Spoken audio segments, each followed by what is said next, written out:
Hi, Tomas. This is Jeff Allen. I'm going to answer your LinkedIn post about crash and burn. Are we willing to crash and burn? Or that sense of are we willing to fail? I'm going to actually add this also into my series, I have video series up on my YouTube channel on working with the Germans, working with the French, and understanding and working with Americans. So I'm going to put each one of three because I'm going to talk about all three. And I want to talk about it's interesting, this failing, willing to failing willing to fail and are you willing to just can you fail and then you mentioned kind of having worked in the States, coming from Germany, having worked in the States, and that kind of taught you a lot. And I came the other direction, actually.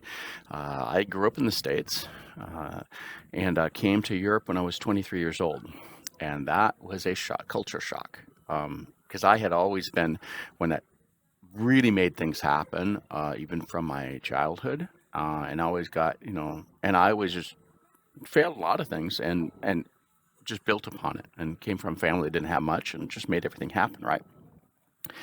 And came to France, and that was kind of interesting. And so I've been here for 33 years in Europe and have learned a lot. And I've made a few. I wrote an article in a magazine called "Working with the French" about 20 years ago now, and had checked it by some French experts, and they said it was. And one of the things I talked about, and now I have a whole video series working with the French on my YouTube channel, and I'm working the Germans too. I've been working at SCP for 14 years now. And one of the things I talk about regularly, um, in these different cross-cultural series, or they're culture series videos, that series that talk about each culture. I break them down into what are the kind of the common traits of each culture, which are taught in inter cross-cultural communication training courses, even at SAP. Melissa Lamson gives these courses for us. And they're found in all kinds of other big corporations where I've had the training materials and looked at them, and they all say the same thing. And one of the interesting things I've talked about having come from a country that is overly optimistic. Okay, the United States is overly optimistic, too much, where it can be toxic in the sense that if you don't say you're optimist, then you're pessimist, right? It's this binary thing, right? It's either one or the other. You can't kind of be in the between, right? You can't be a realist, right?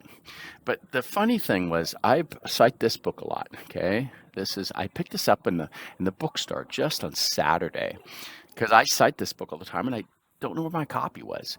And in this book called Le Petit Nicolas, which is French culture, which all French kids grew up reading, including my children. But I had read this when I was high school French in the United States.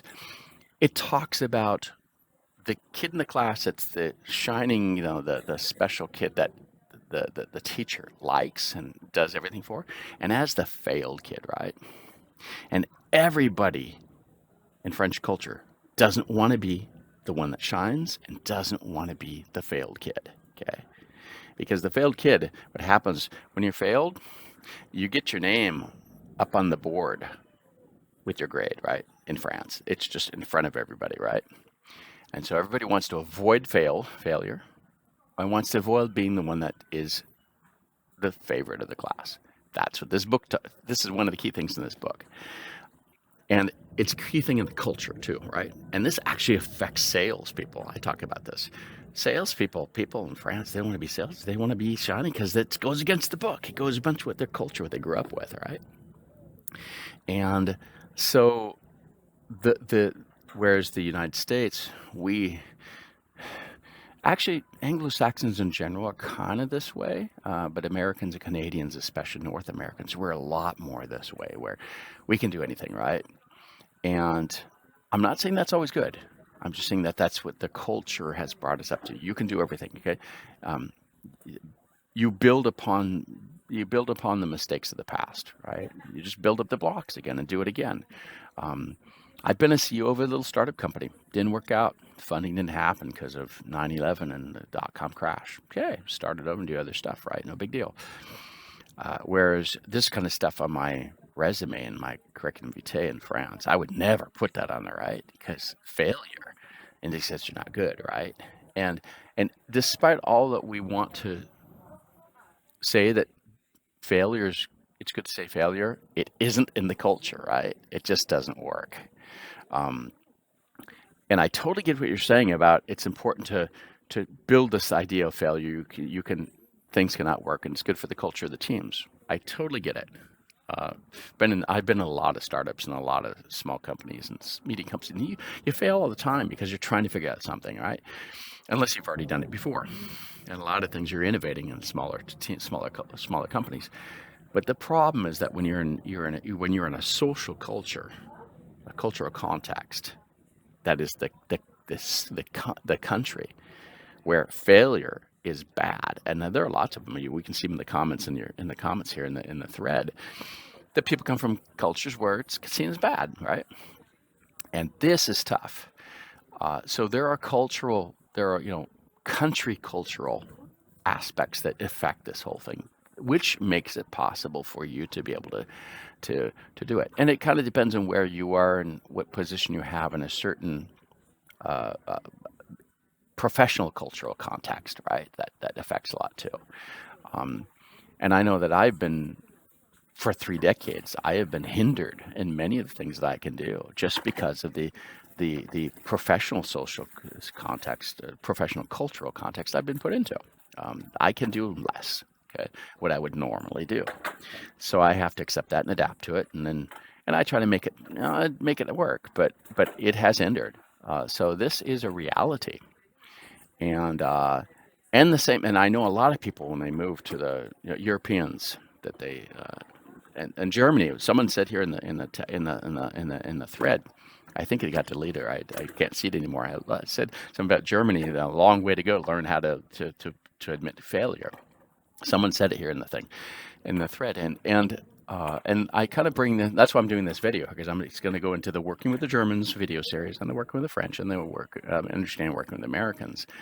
For the Working with the Germans, there is this thing of not being able to.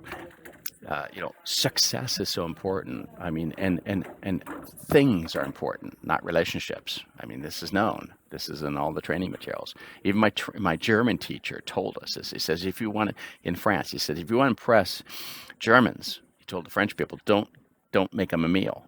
Talk about cars and talk about houses, the things that you possess, that you've obtained, right? Whereas the French, you impress people with the experience, right, of the food, the short-term ephemeral experience, right, the temporary thing. Germans, long-term stuff, the things you invested in, you've bought, right? Americans the same way, right? So, but they're not the same in the sense that failure, Americans can, North Americans can just failure. Okay, build it up again. In fact, it is encouraged to do that, and that's where a lot of your stuff is coming from, right? You're mentioning this, but I've not seen this in all of my dealings with Germans and French for several decades.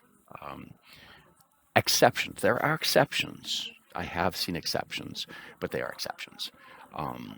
And I think that this is important to consider in this whole concept of how do you promote failure, how do you encourage it, and how do you avoid it becoming a discouragement for all the other things around it, right? And think about too, sometimes it can create mental health issues, right?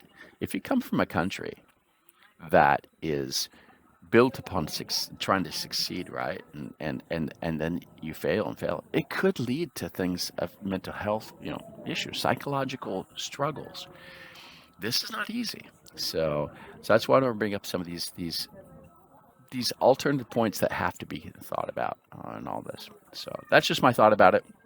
I'm a hybrid. So I deal with this all the time. So just learn to adapt in whatever situation, and try to bring the best of everything, of the different hybrid factors into making things work. And when things don't work, and I tell people if something's not going to go somewhere, I tell them.